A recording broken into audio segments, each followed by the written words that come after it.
لا إله إلا الله لا إله إلا الله محمد رسول الله عليه الصلاة الله لا إله إلا الله لا إله إلا الله محمد رسول الله عليه الصلاة الله قد أتانا بالأخبار عن النبي المختار إن أبطل الأذكار لا إله إلا الله لا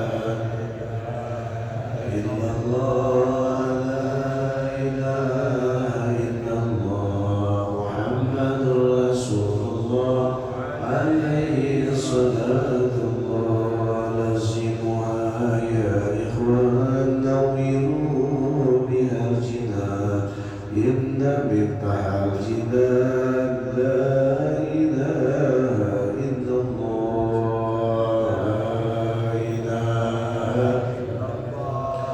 لا إله إلا الله محمد رسول الله عليه الصلاة الله هي نعمة العظمى هي نعمة العظمى ليس ولا لا إله إلا الله لا إله لا إله إلا الله محمد رسول الله عليه الصلاة وقيد الإخلاص برسالة المختار من حبانا من أنوار لا إله إلا الله لا إله إلا الله محمد رسول الله عليه الصلاة الله خير الخلق إن الله صاحب العز والجاه خاتم رسول الله محمد رسول الله لا إله إلا الله محمد رسول الله عليه الصلاة الله السلام عليكم ورحمة الله وبركاته أعوذ بالله من الشيطان الرجيم بسم الله الرحمن الرحيم الحمد لله رب العالمين وبه نستعين على أمور الدنيا والدين أشهد أن لا إله إلا الله وأشهد أن سيدنا محمدا عبده ورسوله اللهم صل وسلم وبارك على سيدنا وحبيبنا وشفيعنا وقرة أعيننا محمد وعلى آله وأصحابه ومن تبع الهدى إلى يوم الدين أما بعد سبحانك لا علم لنا إلا ما علمتنا إنك أنت العليم الحكيم لا حول ولا قوة إلا بالله العلي العظيم اللهم افتح لنا أبواب العلم واخرجنا من ظلمة الوهم واكرمنا بنور الفهم واجعل عملنا خالصة لوجهك الكريم رب اشرح لي صدري ويسر لي أمري واحلل عقدة من لساني يفقهوا قولي.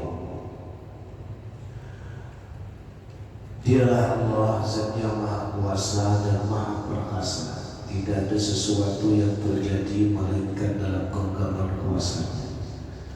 Setiap detik dan waktu, apapun yang kita lihat, peristiwa baik yang ada pada diri kita ataupun terjadi pada orang lain, tiada yang lain memperbuat kecuali adalah dengan izin Allah Subhanahu wa Ta'ala. Segenap makhluk tunduk dengan kekuasaannya. Segenap ikhtiar kita curahkan untuk mencapai satu tujuan. Namun kepastian semuanya hasil atau kalah, untung atau rugi, sukses atau gagal, semua mutlak dalam ketetapan Subhanahu wa ta'ala. Manusia berencana, tapi rencana Allah jualah yang harus kita terima. Oleh karena itu, selalulah kita bermohon dan bersandar kepada Allah. Kiranya Allah semoga memberi kekuatan pegangan hati kita kepadanya, kuat iman, kuat yakin, kuat tawakal, dan dengan iman kita selalu hidup sampai ketika akhir hayat, tetap istiqamah dalam iman dan Islam, husnul khatimah, dapat ampunan seluruh dosa lahir wal batin, dan ditakdirkan kita dan orang tua kita, anak turun kita termasuk min ahli jannah, masuk surga dengan hisab dan syafaat Nabi Muhammad dengan rahmat Allah Subhanahu wa ta'ala.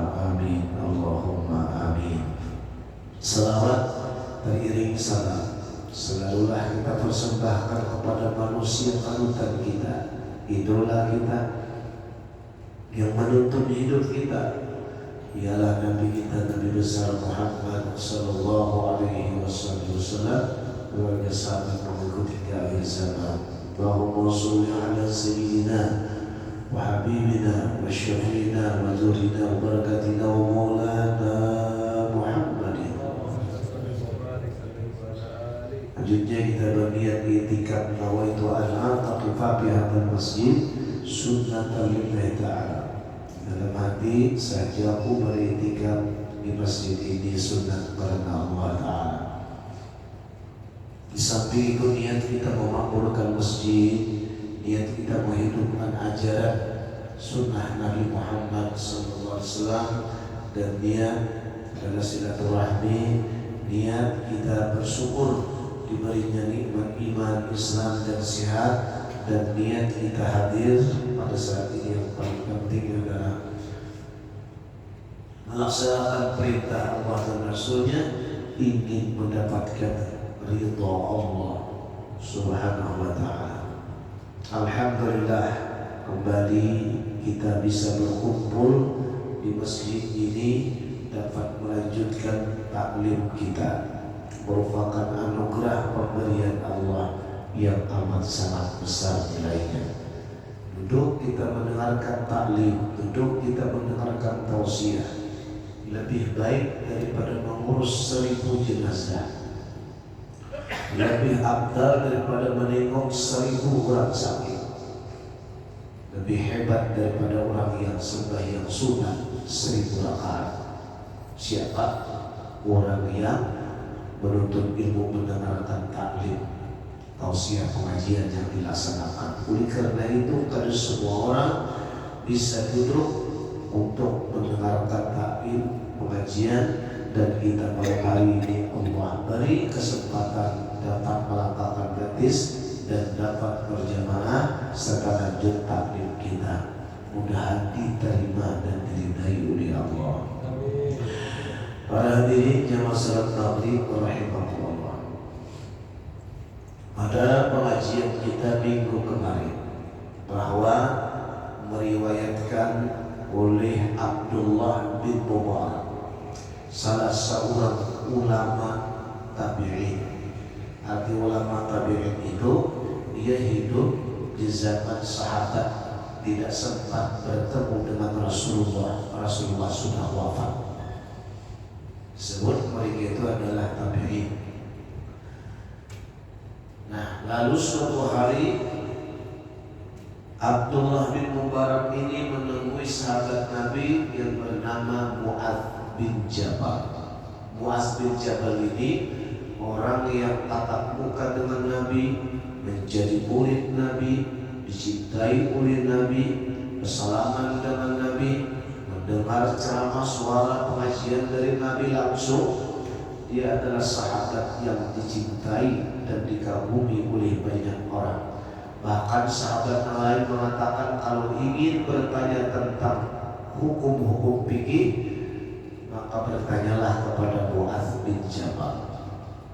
Mu'adz bin Jabal hidupnya kurang lebih juga dengan usia baginda Nabi Muhammad SAW, sekitar 60 tahunan. Dia ditugaskan oleh Nabi ke negeri Yaman untuk mengajar Al-Quran. Dia ahli Al-Quran. Sehingga ketika Rasulullah wafat di Madinah, dia tidak menemui Rasulullah wafat. Kenapa? Karena sedang bertugas mengajar di negeri Yaman. Yaman itu tidak seberapa jauh dengan Madinah. Atau kalau berjalan gratis dari Madinah ke Yaman sampai berjalan gratis cuma berapa hari atau bisa berbulan-bulan. Nah, termasuk Muaz bin Jabal ini juga orang yang wafat karena penyakit menular, karena penyakit taun. Lalu Abdullah bin Mubarak ini menemui Muaz bin Jabal dan dia bertanya, "Ya Muaz, tolong sampaikan kepada aku satu hadis Rasulullah. Hadis itu yang paling berkesan bagimu dan langsung telingamu yang mendengar dari untai kata-kata suara Nabi besar Muhammad sallallahu alaihi wasallam. Apa hadis yang kau dengar langsung dari beliau?" Tiba-tiba Muaz pun terhenyak, terdiam sesaat, kemudian berdiri air mata dan menangis. Setelah menangis, disangka oleh Abdullah tidak berhenti tangisannya. Menangis dalam hati Abdullah, pasti ada yang membuat hatinya itu sesuatu yang membuat dia takut, sesuatu yang membuat dia terharu sehingga sampai menjujurkan air mata.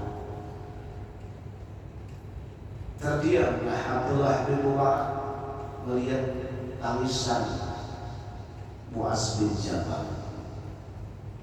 Setelah menangis kemudian diam. Ketika diam, Muaz pun angkat bicara, "Ya Muaz," Rasul mengatakan begini suaranya, kata Muaz. Langsung kepada aku Rasul mengatakan, "Ya Muaz, dengarkan. Aku akan menyampaikan kepadamu satu hadis. Jika engkau pelihara hadis ini dengan baik, maka manfaatnya besar bagimu, keuntungannya sangat besar untukmu. Tapi apabila engkau sia-siakan hadis yang akan kusampaikan, kau tidak telaah, kau tidak pelajari, kau tidak peduli, kau tidak amalkan, inqata'at hujjatuka indallah yaumil qiyamah, dari kiamat engkau tidak bisa bicara apa-apa, terputuslah hujjahmu terhadap Allah, kau akan celaka, dan Allah juga tidak akan menjaga, tidak akan melindungi kepadamu." Ya Muaz, suara Nabi seperti itu menyampaikan kepada Muaz, "Wahai Muaz, Inna Allah tabaraka wa ta'ala khalaqa sab'ata amlak." Sesungguhnya Allah subhanahu wa ta'ala menciptakan 7 orang malaikat sebelum Allah menciptakan 7 lapis langit dan 7 lapis bumi. 7 lapis langit dan 7 lapis bumi. Ini mestinya menjadi tafakur, menjadi renungan bagi kita. 7 lapis langit, 7 lapis bumi. Jadi kita berada di antara barang keduanya itu, antara langit dan bumi. Bumi ke bawah 7 lapis. Di dalam bumi digali ada pasir, digali ada batu bara. Itu belum habis lapisnya, belum habis lapis. Digali, ada gas, ada minyak di dalam tanah, dalam bumi. Digali ada aspal, ada mutiara, ada batu gunung, batu apa? Padas kan? Padas dalam bumi. Coba 7 selapis bumi. Itu baru selapis, belum habis. Dan orang membor berapa dalamnya belum sampai selapis bumi. Kalau bor, ya dulu tuh keluar lumpur lapis belum. Kalau masih keren kan? Lumpur lapis dulu di Jawa. Di mana tuh? Sidoarjo. Nah, ini sebetulnya harus menjadi renungan bagi setiap insan, bagi setiap beriman. Sebegitu hebatnya bumi itu, baru bumi dan belum lagi sampai bagaimana lapisan yang kedua. Apalah kata Pak Garun, apakah engkau menggunakan akal pikirmu? Coba kau renungkan Tuhan. Apalah kata Dabbalun, apakah kau tidak memikirkan? Apakah kau tidak merenung? Apakah kau tidak beriktibar? Gunakan akalmu. Siang malam batu bara dikarok, belum habis-habis juga. Berapa banyak orang bisa makan mencari dari batu bara itu. Bahkan orang banyak kaya dari batu bara. Pengusaha-pengusaha. Cuma sayangnya orang tidak menggunakan renungan akal apapun. Hanya sekadar mengauk batu bara, jual. Bahkan itu pun gak sembahyang, ada orang dia kali bersyukur. Nah, macam apa lapisan bumi yang kedua? Bagaimana lapisan bumi yang ketiga, keempat, sampai yang ketujuh? Menurut informasi yang terhadap dari Nabi, bahwa neraka itu andaknya di bawah lapisan bumi yang ketujuh. Neraka andaknya di bawah lapisan bumi yang ketujuh. Kalau surga letaknya di atas langit. Menurut kabar dari Nabi kita Muhammad SAW, surga dan neraka, dan itu terminal terakhir kehidupan. Surgakah, nerakakah, surgakah? Dan orang-orang yang akan menghuni surga itu sudah ada daftarnya masing-masing. Si anu ada daftarnya. Dan orang-orang yang akan mengisi neraka umat dan juga ada nama-namanya. Si anu yang akan masuk surga, si anu, semua ada nama-namanya. Sudah ada ketentuannya. Si anu akan masuk neraka, si anu ada sudah. Daftarnya. Kita ini termasuk mana? Kita termasuk dalam menetapkan ke surga, termasuk disabdikan Bapak. Kita bisa berharap berdoa, mudah-mudahan kita termasuk orang-orang yang ditakdirkan masuk ke dalam surga.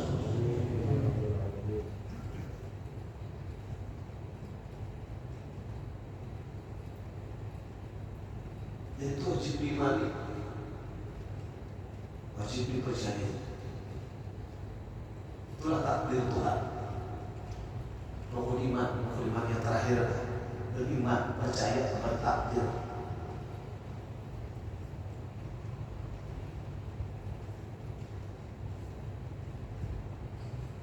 Dimana boleh kita hanya berpegang kepada takdir tanpa ada usaha ikhtiar, boleh. Sudah ada ketentuannya nama-nama akan masuk surga, sudah ada ketentuannya nama masuk neraka. Kalau usaha sendiri kecil dan kita sapian. Nah, mungkin itu berarti menyalah tuntunan dari syariat. Karena kita disuruh berikhtiar, disuruh berusaha, disuruh beribadah, disuruh beramal, disuruh bertakwa, disuruh jadi orang soleh, disuruh bertahan. Mungkin kita akan melakukan upaya ikhtiar dan kita menyalahi aturan, menyalahi tuntunan, menyalahi ajaran Nabi. Salah tidak. Tetap usaha maksimal, tetap beramal, beribadah, tetap berbuat baik. Makanya di situ ada boleh kita berpegang dengan amal jadikan andalan untuk meraih surga misalnya.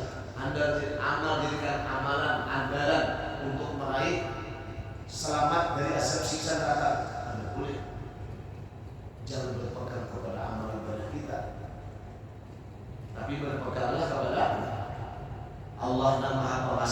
ya. Yang kita lakukan lawan Tuhan, berpegang teguh hanya kepada Allah yang Maha Pengasih, amat sangat Maha Pengasih. Bahasa kitanya liwar kasih sayang Allah itu.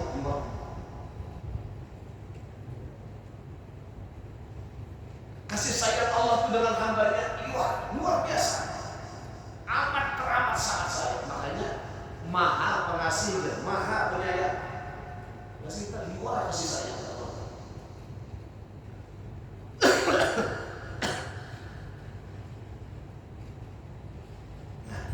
Dari kita kayak itu, merasa Tuhan itu penyayang amat sangat luar kasih sayangnya.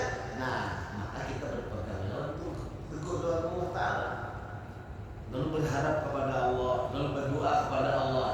Ini orang berpegang dengan Tuhan, berharap kepada Allah, meminta kepada Allah, berdoa kepada Allah, berserah kepada Allah. Itu orang dengannya mengandalkan Allah, ada mengandalkan amal, ada mengandalkan ibadah. Amal apa aja jangan dipegang, kebaikan apa aja jangan dipegang. Amal ya batal, ibadah ya ibadah, kebaikan ya kebaikan lakukan. Tapi selebihnya Allah Ta'ala menjadi harapan kita, pegangan kita, sadar kita, kita minta hanya kepada Allah. Itu kan mengandalkan amalan.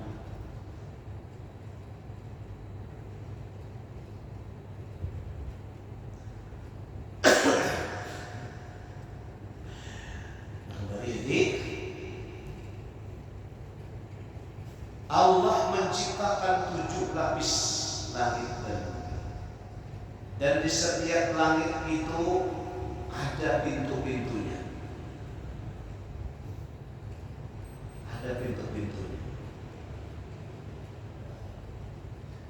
Dan di setiap pintu-pintu langit pertama, kedua, ketiga sampai ke-7 ada penjaganya.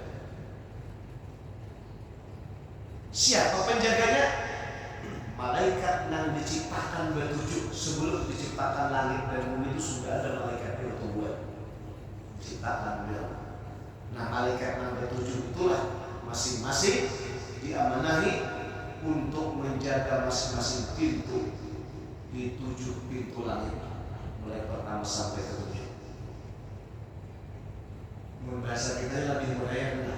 Malaikatlah kan jagain di lawang langit pertama lah, jagain di sini. Kan kedua lah, yang ketiga lah, jadi ini jaga jangan sampai kebablasan. Bahasa kita macam itu. Kenapa? Karena di sini kita lewat pintu langit ini, langit pertama, kedua, ketiga sampai ke-7.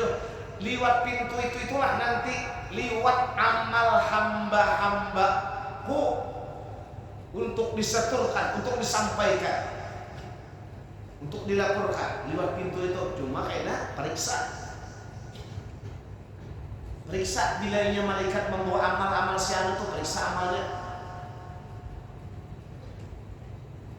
Kayak Pak, baguskah kadakah? Cocokkah kadakah? Sesuai standarkah kadakah? Munya kada? Ada cocok, ada sesuai standar? Jangan diterima, jangan biarkan lolos.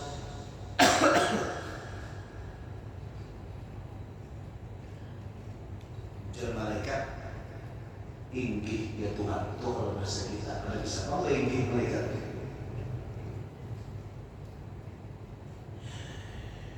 Batas adul hafazatu bi amalil abdi min hina asbah ila hina amsa lahun nur kanuris syamsi hatta idza tala'at bihi las-samai dunya zakat mufakasarathu wa yaqulul malakul hafazah. Lalu ada malaikat yang ditugaskan oleh Allah untuk mendata amal-amal apa saja si fulan itu yang dia lakukan dalam sehari mulai pagi sampai ke sore. Apa yang dia lakukan ibadah si anu. Malaikat hafazah. Naiklah malaikat hafazah ini untuk membawa menyampaikan laporan amal si fulan. Karena malaikat itu jumlahnya lebih banyak daripada jumlah manusia. Malaikat itu cuma hanya yang kita ketahui wajib ada 10, wajib tahunan 10 macam itu. Mungkin ada tahu malaikat yang 10 Jibril, Mikail, Israfil, Israel, Munkar, Nakir, Rakib, Atid, Malik, Ridwan. Namun dia kalau hafal itu berusaha karena wajib pak. Nah itu nak wajib 10 orang diketahui. Nah lebihnya apa tahu? Lebih banyak daripada jumlah manusia. Nah di antaranya ada malaikat namanya malaikat hafazah. Nah orang juga kalau ingin malam hari terbangun, kalau ingin malam hari itu bisa terbangun jam 3 misalnya ingin bangun malam, atau jam 3:30 bisa ingin bangun malam. Nah di dalam kitab lagi dikatakan maka bisa seseorang itu melalui malaikat hafazah ini minta bangun. Jadi sebelum tidur kiau dulu panggil dulu siapa malaikat hafazah, hai malaikat hafazah, ayo hafazah, ayo kesini, bangunni aku pada ini malam, bangunni aku pada ini malam. Jam berapa? Dia sampai jam 2:30 misalnya, 3:30 umpamanya. Nah maka sesuai dengan apa yang kita ucap itu, coba aja akan terbangun nanti sesuai dengan apa yang kita sampaikan kepada malaikat. Karena memang ada malaikat yang selalu permukaan bumi. Cuma bila kita terbangun, ingin ibadah misalnya ingin tahajud, bila kita terbangun, jangan lambat menawar kayak dulu 10 menit bisa subuh saya kita bangun. Bebas lah. Uji malaikat kalau bangunin lagi terus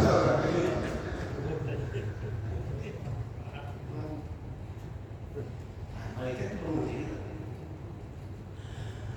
Nah lalu malaikat hafazah tadi mendata amal sipulan-sipulan, amal yang dilakukannya berupa sembahyang, ada yang zikir, ada yang puasa, terang amal bersinar laksana cahaya matahari yang terang benderang. Amalnya itu bersih dan begitu banyak. Begitu sampai di pintu langit yang pertama, penjaga pintu langit kepada malaikat hafazah, ya malaikat hafazah, apa yang sedang kau bawa?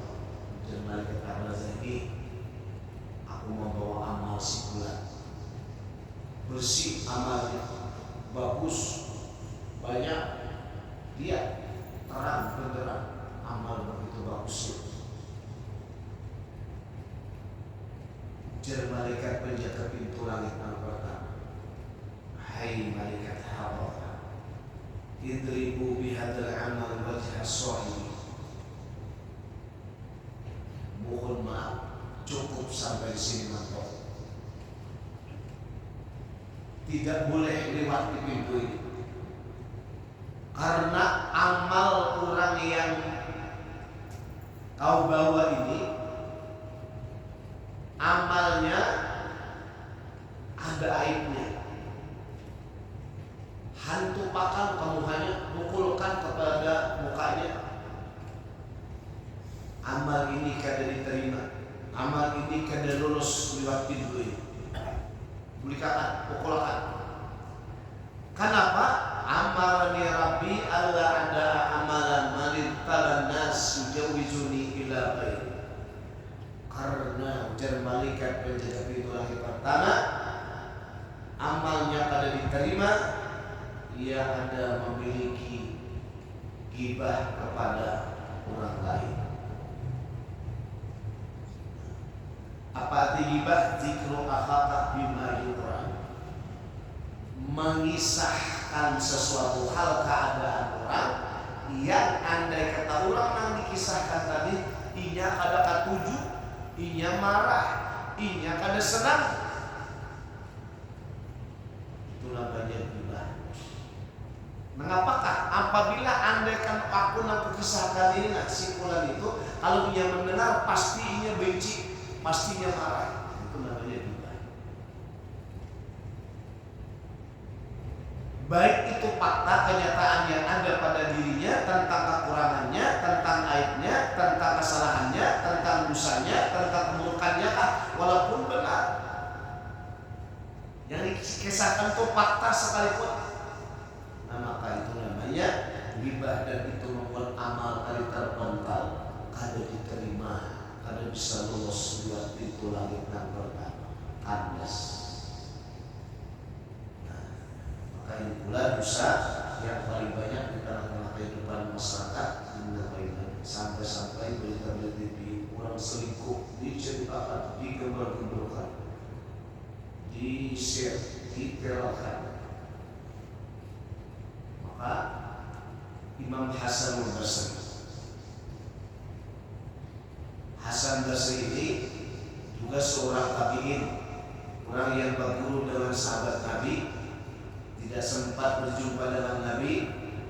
Rasul sudah wafat, tapi hidupnya zaman sahabat, dan seorang ulama besar, seorang aulia, Imam Hasan al-Basri. Ketika beliau itu dibicarakan keburukan dan aibnya, lalu sampai ke telinga beliau pun datang kepada orang yang menggibah tadi dengan membawakan hadiah. Dibawakannya sapi, kambing. Kenapa? Karena ujarnya orang yang menggibah ini, ia telah memberi pahala kepada aku sebagai rasa senang aku, maka aku beri hadiah kepadanya. Ia telah memberi pahala aku beri hadiah kepadanya. Nah, jadi kalau gibah yang dilakukan oleh seorang, maka amal kebaikan orang yang menggibah itu akan dipindah, akan ditransfer kepada orang yang menggibah, sehingga orang yang menggibah ini kadang lagi bisi amal habis disedot oleh orang yang menggibah. Jadi menggibah orang rugi besar, dan orang yang digibah untung besar baginya. Ini akan melakukan ibadah, tapi ini ada memiliki ibadah. Kenapa ibadah orang dipindah kepadanya? Nah, jadi penyebab amal kalau diterima ditolak di pintu langit yang pertama adalah karena ada sifat ghibah. Artinya jauhi sifat ghibah ini, hati-hati dalam pembicaraan kita, jangan sampai ada membicarakan keburukan orang yang membuat orang jadi malu, membuat orang kada suka atas apa yang kita kisahkan. Kemudian Nabi lagi bicara berikutnya. Summa qala ta'til hafazah bi amali salih min amril abdi fatuzakkihi wa tukassir. Di hari yang lain, waktu yang lain berikutnya, malaikat hafazah naik lagi membawa catatan amal-amal kebajikan seseorang.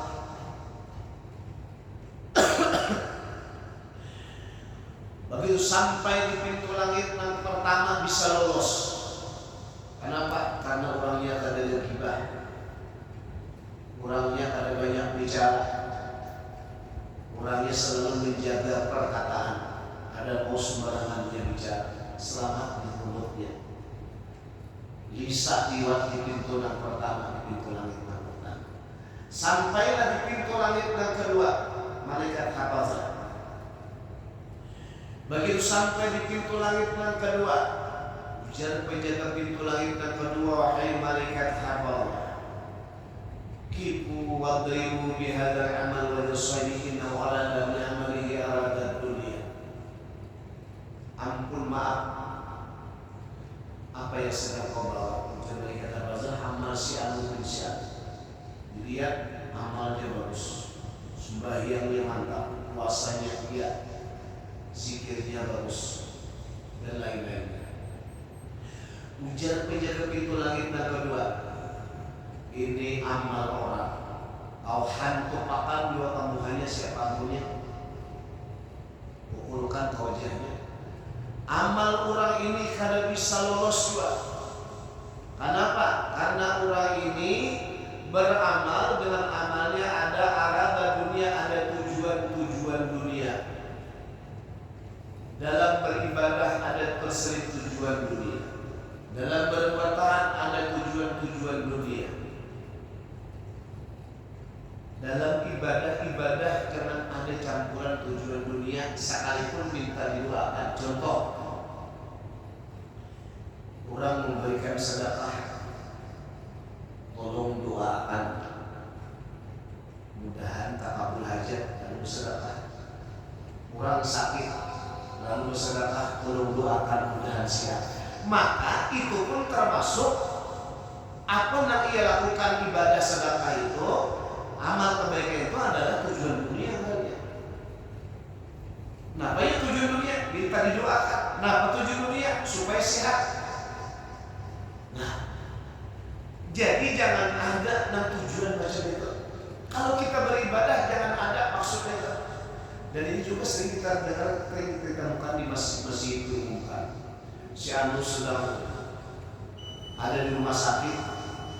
Nah, sekarang minta didoakan mudah sembuh dengan beramplop di masjid biasanya, dan itu sebetulnya apa?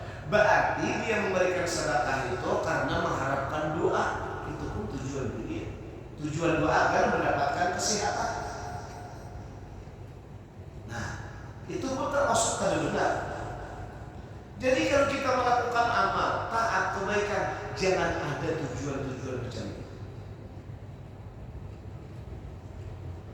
Jadi kalau bolehlah kita minta doakan orang, silahkan, bagus minta doakan orang, cuma jangan dikaitkan dengan apa yang kita berikan.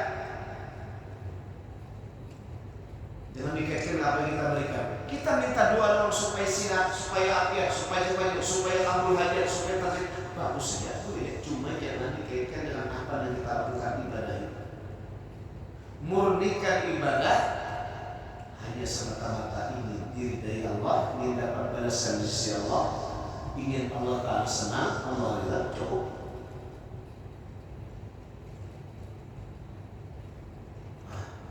Karena bila amal ada tujuan dunia, maka amal itu tercoik, ibadah itu ternodai. Kalau diterima juga amalnya, tapi ibadahnya kandas juga. Maka ketulusan keikhlasan telah ternodai. Maka setiap amal dituntut untuk ikhlas amal aja. Setiap ibadah ketaatan dituntut untuk tulus dan ikhlas. Sementara ikhlasnya tercolik, maka sulit untuk bisa diterima oleh Allah. Perhatikan setiap amal. Jadi amal ada cukup hanya sekedar amal, kecuali juga harus diperhatikan tentang apa tujuan kita dalam beramal itu. Bila tujuannya ingin diridai Allah, terus ingin dapat pahala dari Allah, ya. Ingin Allah Ta'ala menerima surga, Allah Ta'ala senang, terus. Nah, lebih daripada itu, kalau usah dicari. Jangan ada tujuan masuk yang lain, supaya terjaga ketulusan dan keikhlasan kita, supaya selamat menghadap kepada Allah Subhanahu wa Ta'ala. Allah bisa disambung Al-Fatihah.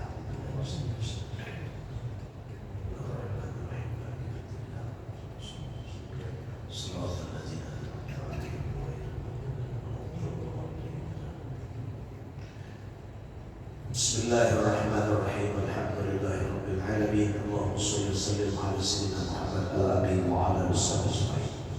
Ya Allah, yang menggenggam 7 lapis langit dan bumi dan segenap isinya, termasuk jiwa kami dalam genggaman kuasa. Kami lemah, tidak punya daya dan kekuatan, hanya mengharapkan kepadamu ya Allah. Ya Allah, tolonglah kami, kuatkan di dalam berbuat taat kebajikan. Hilangkan perasaan malas, hilangkan perasaan malas, tanamkan semangat rasa nikmat dan lezat berbuat amal taat. Wahai Allah, ampuni kalau selama ini tidak sempurna ibadah yang kami lakukan.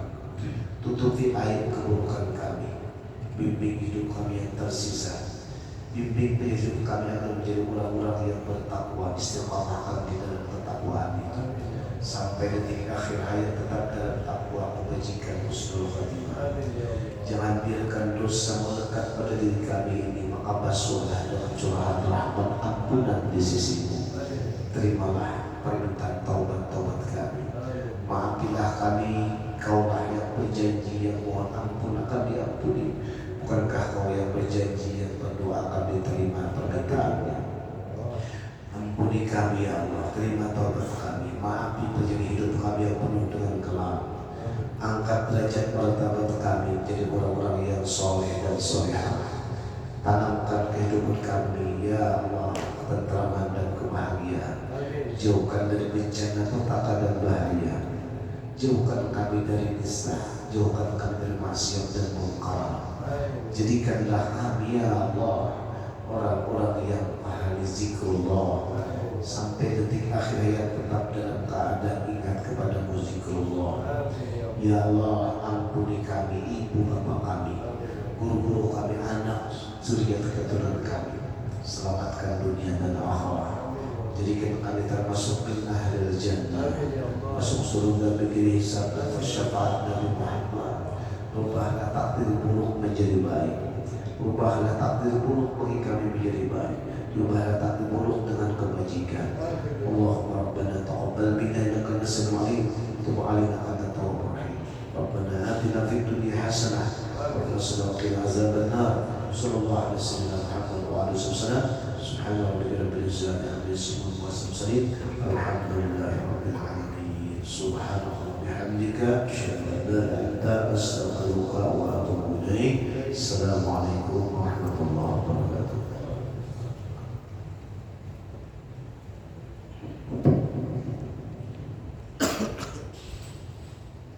Allahu